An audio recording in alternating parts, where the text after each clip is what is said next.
Welcome students, welcome to the BCom classes. आप सभी का मेरे चैनल में बहुत बहुत स्वागत है। और आज हम पढ़ने जा रहे हैं एक नए सब्जेक्ट की शुरुआत करने जा रहे हैं जिसका नाम है व्यवसाय प्रबंध के सिद्धांत, प्रिंसिपल ऑफ बिजनेस मैनेजमेंट।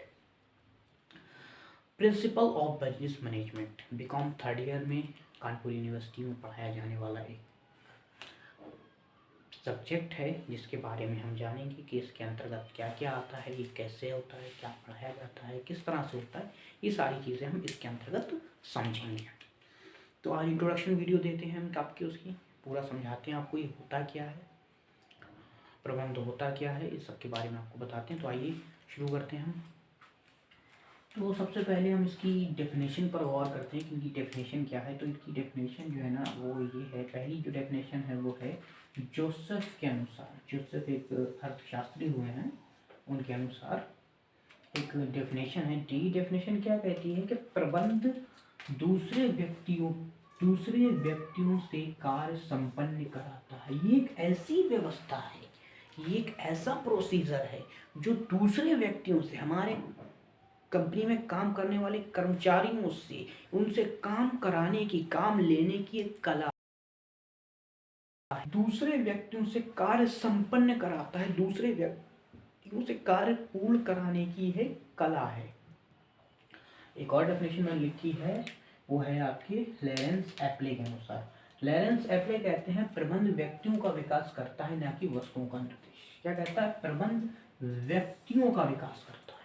ये क्या करता है? ये व्यक्तियों का विकास करता है। क्या करता है? व्यक्तियों का व्यक्तित्व, व्यक्तियों के व्यक्तित्व का क्या करता है? वो विकास करता है, डेवलप करता है, ना कि वस्तुओं का निर्देशन। ये वस्तुओं के निर्देशन से इसका कोई ताल्लुक नहीं है।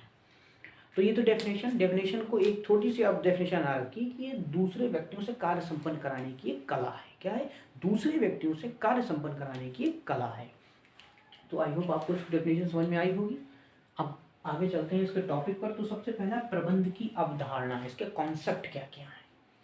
तो प्रबंध की अवधारणाएं मैंने यहाँ पर लिखी हैं, मैं एक एक करके आपको समझाता हूँ। तो प्रबंध की जो पहली अवधारणा है वो ये है कि प्रबंध लोगों से कार्य संपन्न कराने के संबंध रखता है। प्रबंध लोगों से कार्य कराने से संबंध रखता है। इसका पहला कार्य यह है कि दूसरे व्यक्तियों से कार्य संपन्न कराने का कार्य करता है। क्या करता है? दूसरे व्यक्तियों से संपन्न कराता है। कार्य क्या होता है?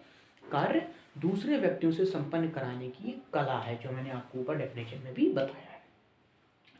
तो आपके समझ में आया क्या है? प्रबंध दूसरे व्यक्तियों से कार्य, लोगों से कार्य कराने की के संबंध में कार्य करता है। दूसरा है प्रबंध व्यक्ति समूह से मिलकर कार्य कराने की कला है। क्या? व्यक्ति समूह से, बहुत सारे व्यक्ति होते हैं हमारे कंपनी में, एक कंपनी में बहुत सारे व्यक्ति होते हैं, बहुत सारे कर्मचारी होते हैं, बहुत सारे वर्कर्स होते हैं। उन सबको मिलाकर रखने में, उन सबका एक समूह बनाकर, उन सबको मिलाकर, उन सबको मिलकर काम कराने की कला है कि सब मिलकर काम करते हैं, कोई लड़ाई झगड़ा नहीं हो। तो इस तरह से मैनेजमेंट होता है। मैनेजमेंट क्या? एक ऐसा कला है जो सभी लोगों को जोड़कर रखता है और सभी लोगों से काम लेने की एक कला है। सभी लोगों को जोड़कर रखकर उससे कार्य लेने की, काम लेने की कला है, मिलकर कार्य कराने की कला है। क्लियर है? व्यक्ति समूह से, जितने भी व्यक्ति काम कर, सबको समूह में काम कर, सबको साथ लेकर एक कार्य करने की, कार्य संपन्न कराने की एक कला है। दूसरा है प्रबंध एक प्रक्रिया है। ये क्या? एक प्रोसेस है जो लगातार चलता रहता है। क्या? प्रबंध एक प्रोसेस है। दूसरा कह रहा है प्रबंध एक नवीन विचारों वाली शक्ति है। ये क्या? इसमें नए विचारों की खोज की जाती है। क्या करी जाती? नए विचारों की, नई नीतियों की, नई योजनाओं की खोज की जाती है। क्या करी जाती? नए विचारों के संबंध की, नए विचारों की शक्ति है ये। दूसरा क्या? प्रबंध लक्ष्य प्राप्ति और मूल्यांकन से। क्या है प्रबंध? प्रबंध में क्या काम करा?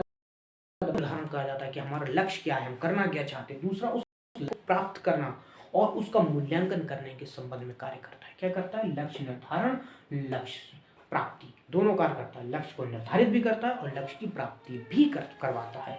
तीसरा, यह औद्योगिक समाज की एक अंग है। ये औद्योगिक समाज का एक अंग है। आज हर जगह, हर क्षेत्र में, चाहे वो कोई सा भी क्षेत्र हो, वहाँ औद्योगिक समाज में प्रबंध एक अभिन्न अंग बन गया है। प्रबंध क्या बन गया? एक मैनेजमेंट एक अभिन्न अंग बन गया। हर कंपनी में एक प्रबंध होता ही होता है। मतलब बिना प्रबंध से आप किसी भी कार्य को सुगमता से नहीं कर सकते, तो प्रबंध करना ही पड़ेगा। तो ये औद्योगिक समाज का एक अभिन्न अंग है जो औद्योगिक समाज से कभी अलग नहीं किया जा सकता। इसको मतलब बिना इसके औद्योगिक समाज की व्यवस्था की कल्पना भी नहीं की जा सकती। तो ये मैनेजमेंट क्या, एक सबको जोड़ कर रखने का एक कार्य करता है, सबको जोड़ कर रखकर सबके साथ कार्य करने की ये कला है। तो इसके आगे हम पहुंचते हैं। आगे क्या है हमारी आगे विशेषताएं, कैरेक्टरिस्टिक्स। तो इसकी कैरेक्टरिस्टिक्स क्या है, इसकी विशेषताएं क्या है? तो इसकी पहली विशेषता ये है, मैंने लिखी है सारी विशेषताएं। पहली है ये उद्देश्य पूर्ण होता है। प्रबंध क्या होता है? उद्देश्य पूर्ण होता है। प्रबंध तभी करा जाता है जब हमें किसी उद्देश्य, किसी जगह पहुंचना होता है, कोई चीज प्राप्त करनी होती है, लक्ष्य निर्धारण करना होता है। तो क्या है? प्रबंध उद्देश्य पूर्ण होता है। इसका कोई उद्देश्य जरूर होगा। बिना उद्देश्य के, बिना सब्जेक्ट के हम व्यर्थ में ऐसे बैठ के थोड़ी ना प्रबंध करते हैं। प्रबंध क्या है? उद्देश्य पूर्ण कला है, इसमें कोई ना कोई उद्देश्य जरूर होता है। दूसरा, प्रबंध सामूहिक प्रयासों को का समन्वय है। इसमें क्या सामूहिक प्रयास किए जाते हैं, सभी लोग अपने अपने स्तर से प्रयास करते हैं। कर्मचारी भी प्रयास करता है, मैनेजमेंट भी प्रयास करता है, वर्कर्स भी प्रयास करते हैं। मतलब सभी का एक समन्वय है, सबकी का एक मिलाव है। क्या है? सभी लोग अपना अपना कार्य करते हैं, तब मैनेजमेंट होता है। ये नहीं कोई एक का अपना काम कर रहा है, बाकी सब बैठे हुए हैं, कुछ नहीं कर रहा, तो इस तरह से कार्य नहीं होगा। कार्य क्या है? सामूहिक प्रयास, सभी लोग अपना प्रयास कर रहे हैं, सभी लोग प्रयास कर रहे हैं, उसी को कहते हैं सामूहिक प्रयास है। दूसरा, ये मानव तथा भौतिक संसाधनों, यह मानवीय तथा भौतिक संसाधनों के सदप्रयोग के संबंध में है। इसमें क्या होता है? जब मैनेजमेंट हो जाता है तो मानवीय जितने साधन हैं और भौतिक जितने साधन हैं, सबका सदप्रयोग करने के लिए किया जाता है। मैनेजमेंट क्यों किया? ताकि जितने मानवीय साधन हैं, जितने भौतिक साधन हैं हमारी कंपनी में, उन सबका सदप्रयोग, सही से प्रयोग हो सके, कोई दुरुपयोग ना करे, इस सही से प्रयोग करे, तो उसके संबंध में करता है। क्या है? मानवीय तथा भौतिक संसाधनों के संबंध में, मानवीय तथा भौतिक संसाधनों के संबंध में सदप्रयोग के संबंध रखता है। मानवीय तथा भौतिक संसाधनों के सदप्रयोग से संबंध रखता है। दूसरा है, यह एक विशिष्ट प्रक्रिया है। क्या? एक प्रोसेस है, विशिष्ट प्रक्रिया जो लगातार निरंतर चलती रहती है, रुकने वाली प्रक्रिया नहीं है। मैनेजमेंट हमेशा होता ही रहेगा।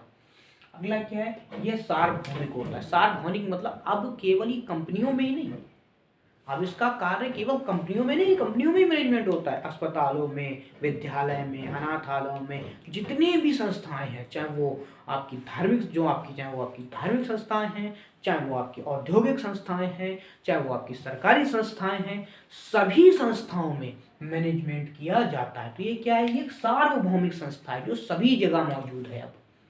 अब सार्वभौमिक संस्था मतलब कि ये सभी जगह मौजूद है। अभी मैं इस पर इसके इतिहास पर और एक वीडियो बनाने वाला हूँ कि ये शुरुआत कहाँ से हुई मैनेजमेंट की, उस पर भी आपको एक वीडियो मिलेगी। फिलहाल हम अपने विशेषताओं पर आते हैं। तो विशेषताएं क्या है? कि ये एक सार्वभौमिक है, सभी में कार्य किया जाता है, सभी जगह इसका यूज किया जाता है।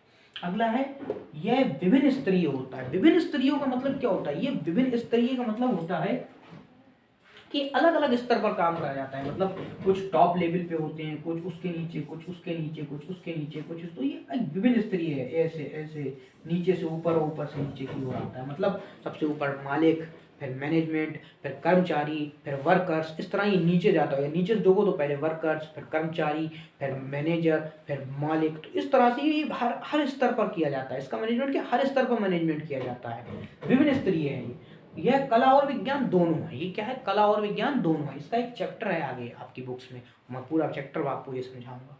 अगला क्या है? यह अधिकारों की श्रेणीबद्ध व्यवस्था है। अधिकारों की श्रेणीबद्ध व्यवस्था मतलब हर स्तर पर किया जाता है, तो हर स्तर के अपने अपने अलग अलग अधिकार हैं। एक श्रेणी है, इसका अधिकार, इसका अधिकार, फिर इसका, फिर इसका, फिर इसका। तो ये श्रेणी है, एक चेन बनी हुई है नीचे तक, जो हर सबके अधिकार बटे हुए हैं। ऐसा नहीं सब अधिकार मालिक के ही पास है, सबके अलग अलग अपने अपने अधिकार हैं और उस अधिकार से कार्य किया जाता है। तो ये क्या है? अलग अलग श्रेणीबद्ध है व्यवस्था है। यह एक गतिशील प्रक्रिया है जो सदैव चालू रहती है। गतिशील प्रक्रिया मतलब जो ये सदैव चालू रहती है, सदैव रहती है। तो ये क्या है? ये गतिशील प्रक्रिया है। गतिशील प्रक्रिया मतलब क्या है? कि ये अधिकारों की गतिशील प्रक्रिया का मतलब है ये ऊपर से नीचे तक हमेशा चालू रहती है, कभी रुकने वाली प्रक्रिया नहीं है, सदैव चालू रहने वाली प्रक्रिया है। अगला है, यह एक पेशा है। ये क्या है, अब पेशेवर व्यक्तियों में भी, जैसे डॉक्टर है, डॉक्टर्स हैं, वकील हैं, टीचर्स हैं, तो अब इसमें भी क्या है, पेशे में भी मैनेजमेंट किया जाता है, तो ये पेशा भी कहलाता है। मैनेजमेंट एक पेशा भी कहलाता है। क्या है, मैनेजमेंट एक पेशा भी है। तो ये हमारी कुछ विशेषताएं थी, ये हमारी अवधारणाएं थी और ये हमारे परिभाषाएं थी। आई होप आप लोगों को ये समझ में आया होगा। इसमें ज़्यादा कुछ नहीं है। पहले हमने इसकी व्यवस्था, इसकी परिभाषा को समझा। तो परिभाषा कहती है किसी दूसरे व्यक्ति से कार्य कराने की एक कला है। क्या है, दूसरे व्यक्ति से कार्य कराने की एक कला है। दूसरा इसकी अवधारणाएं है कि दूसरे व्यक्तियों से संबंध कार्य कराने का संबंध रखता है, मिलकर कार्य, समूह में कार्य कराने के संबंध में एक प्रक्रिया है, मानवीय विचारों की शक्ति है, लक्ष्य निर्धारण और लक्ष्य प्राप्ति का एक साधन है और औद्योगिक विकास का एक अंग है, औद्योगिक जगत का एक अंग है। दूसरा है ये उद्देश्यपूर्ण होता है। विशेषताएं क्या है, उद्देश्यपूर्ण होता है, कोई ना किसी उद्देश्य से हम मैनेजमेंट करेंगे। सामूहिक प्रयास किए जाते हैं इसमें, मानवीय और भौतिक संसाधनों का सदुपयोग होता है इससे, विशिष्ट प्रक्रिया है, सार्वभौमिक है, सभी जगह यूज किया जाता है, विभिन्न स्तरीय होता है, ऊपर से नीचे, नीचे से ऊपर तक, स्वामित्व, ये स्वामित्व से भिन्न होता है। एक रह गया था, ये स्वामित्व से भिन्न होता है। स्वामित्व कहते हैं मालिक, ये मालिक नहीं है, मैनेजमेंट का मतलब मालिकाना हक नहीं है, ये मालिक से भिन्न होता है, उसके स्वामित्व से भिन्न होता है। मैनेजमेंट अलग बात है, मालिक अलग बात है, ठीक है, मालिक से अलग होता है। ये क्या है, यह एक स्वामित्व से भिन्न होता है, स्वामित्व से अलग है, स्वामित्व के रूप में नहीं कार्य किया जाए। मैनेजमेंट का मतलब ये नहीं कि आप मालिक हो उस कंपनी के। मैनेजमेंट का मतलब है कि आप उस कंपनी के सभी चीज़ों को एक मैनेज तरीके से, एक सही तरीके से रख रहे हैं। तो मैनेजमेंट क्या है, मैनेजमेंट मालिक से अलग होता है, मालिक नहीं होता मैनेजमेंट। यह एक गतिशील प्रक्रिया है, अधिकारों का श्रेणीबद्ध है और यह एक पेशा है। तो इस तरह से ये पूरी हमारी क्लास पूरी होती है। इसमें हमने व्यवसाय प्रबंधन के सिद्धांत इंट्रोडक्शन क्लास को आपको दिया। इसमें आई होप आप लोगों को समझ में आया होगा कि व्यवसाय प्रबंधन क्या है और इसके सिद्धांत क्या क्या हैं। इसके बाद मिलते हैं हम लोग अगली वीडियो में। जब तक आप इस वीडियो को देखिए, इसके नोट्स बना लीजिए, आपके काम आएंगे। और वीडियो को लाइक करिए, शेयर करिए एंड सब्सक्राइब करिए मेरे चैनल को। Thank you very much. मिलते हैं अगली वीडियो में।